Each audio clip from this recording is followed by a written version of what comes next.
Hello everyone, in this video let's talk about modules in Python.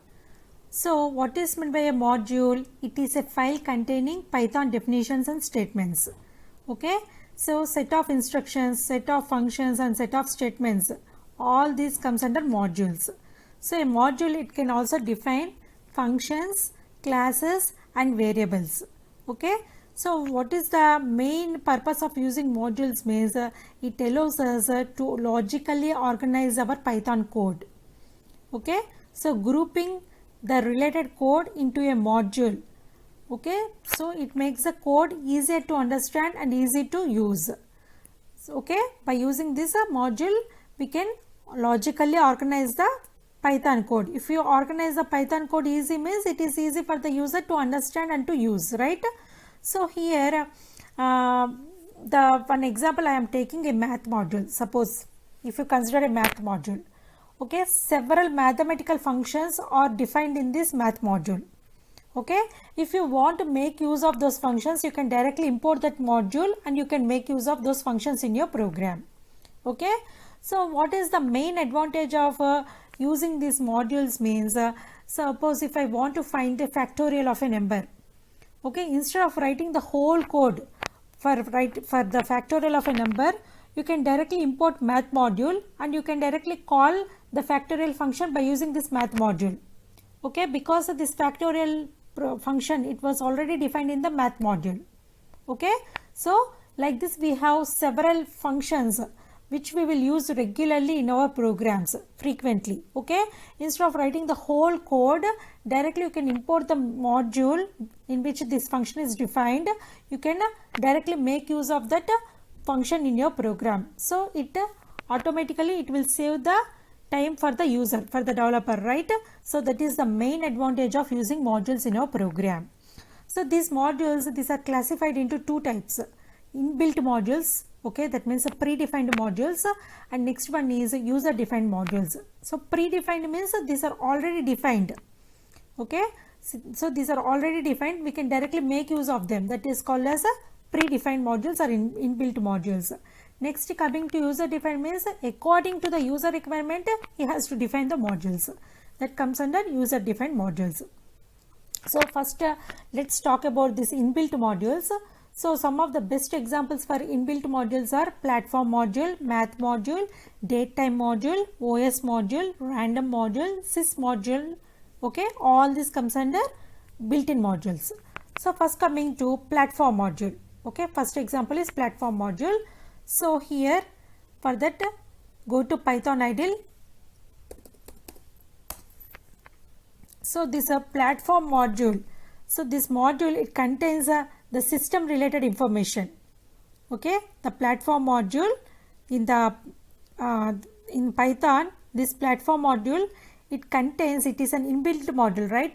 So it completely provides the system information, okay, about the operating system details, all that information it will provide. So mainly this platform module it is used to retrieve the possible information about the platform, okay, on which the program is currently executed.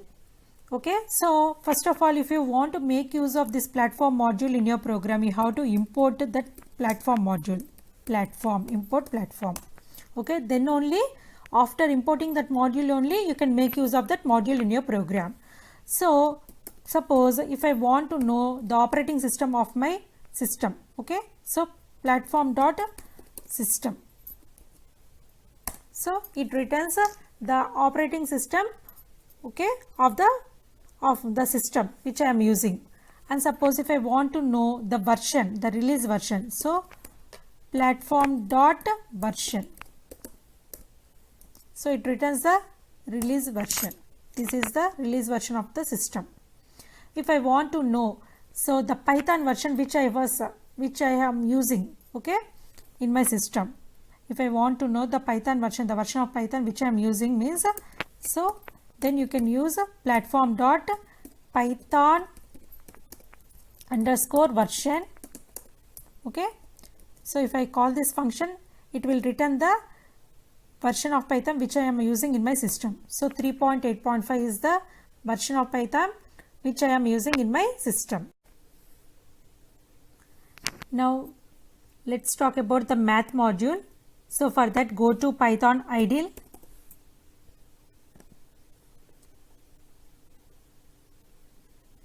So import math, the module name, right? So math dot, suppose if you want to find the square root of a number, square root of the number, you have to pass up the parameter, that is 25. So square root of 25 is 5.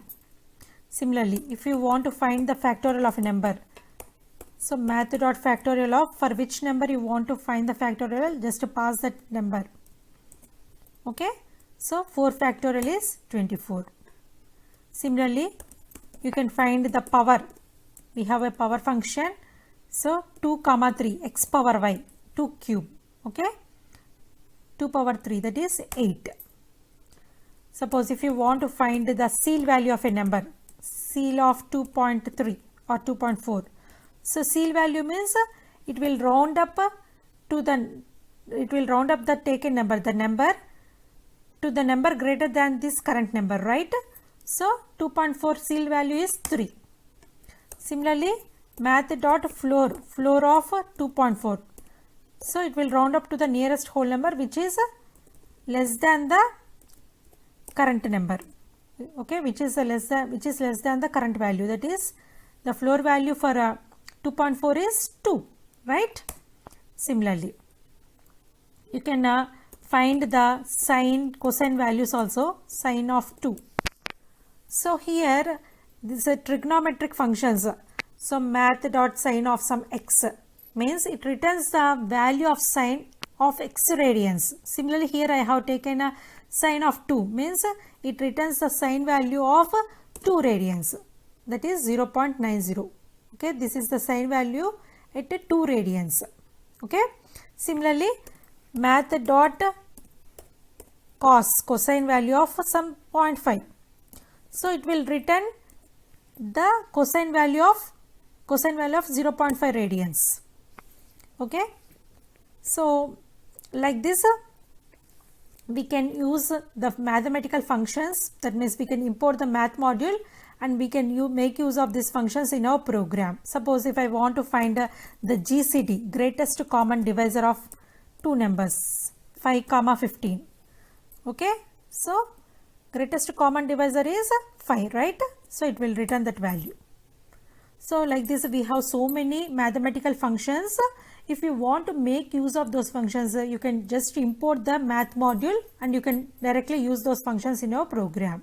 Okay, so these are some of the math modules, some of the math functionalities which are already defined in the math module. Okay,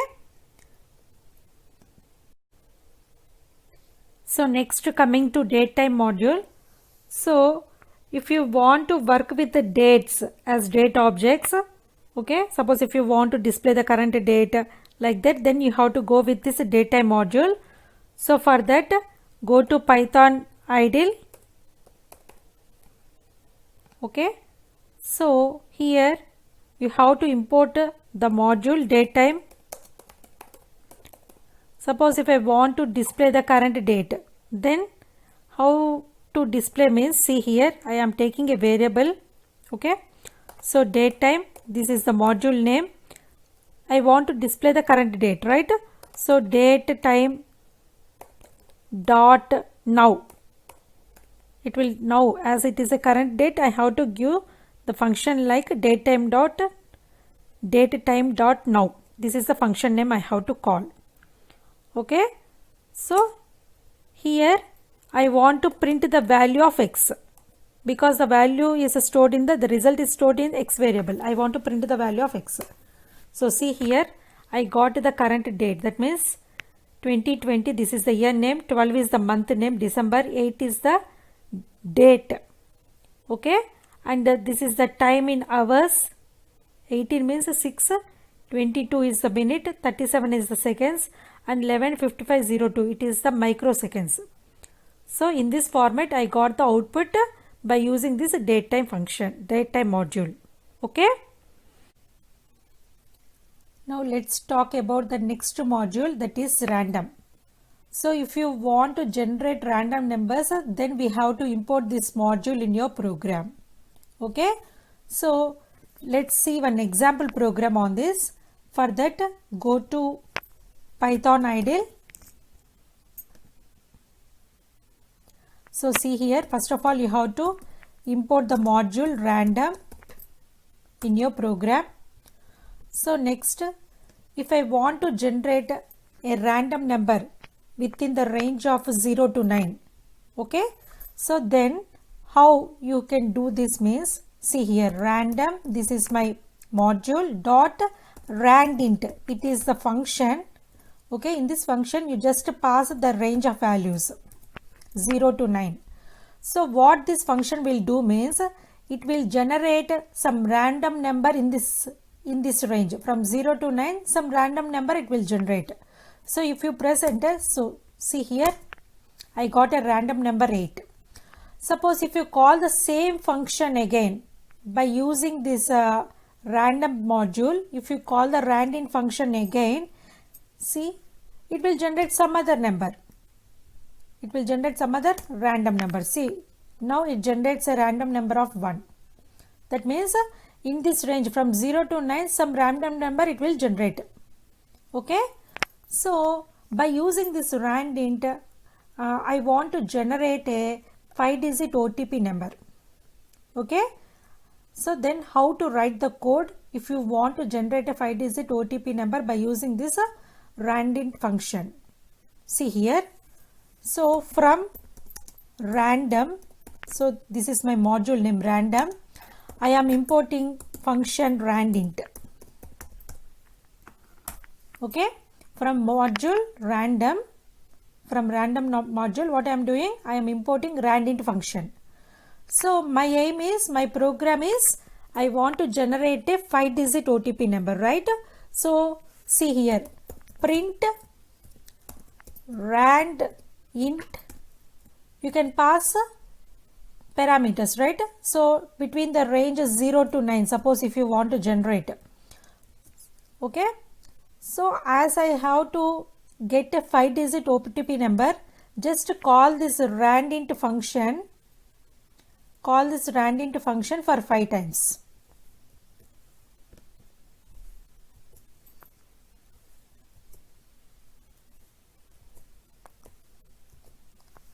Okay, that's it. If you press enter, it generates a 5-digit OTP number. See, 82613. Suppose if you call the same function again, it generates some other sequence. That means it generates a random number. See, some other random number it will generate a different OTP number.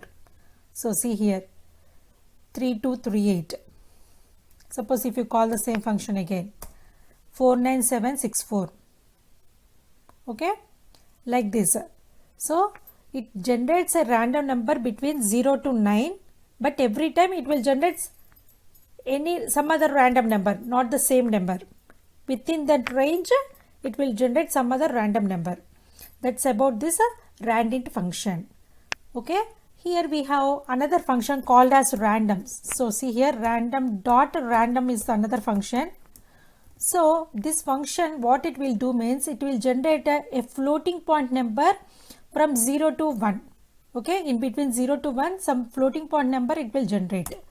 So see here, 0 to 1, floating point number 0.54 something. If you call the same function again, some other floating point number, okay, it will generate, but the range will be from 0 to 1. So see here, again I am calling the same function. So I got some other floating point number in between 0 to 1. So like this, we have some random modules, some functions which are included in this random module. So mainly this randint, if you want to generate a 5-digit OTP number or 10-digit OTP number like that, in such cases you can go with this random module. If you want to work with random numbers, you have to import this random module in your program and you have to work on that module. Okay, so next, coming to sys module, this sys module, it provides the information about functions and methods of the Python interpreter. Okay, so for that let me explain with an example. So go to Python idle. So here I am importing sys module. Suppose sys.version.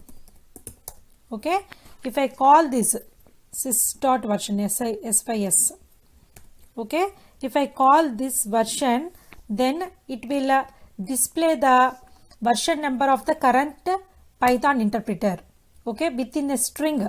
So see here, within the string it displayed the current version, the version number of the current Python interpreter. Okay, so what is the main use of this sys module? It provides information about the functions or the methods of the Python interpreter. Okay, with respect to the Python interpreter, if you want to get any information about the methods or functions or constants, okay, any attribute, then you can import this sys module in your program and you can work on that, work on the functionalities, various functionalities which are included in that module. Okay, so these are some of the built-in modules in the Python. Okay, in the next video I will explain about user defined modules. Thank you.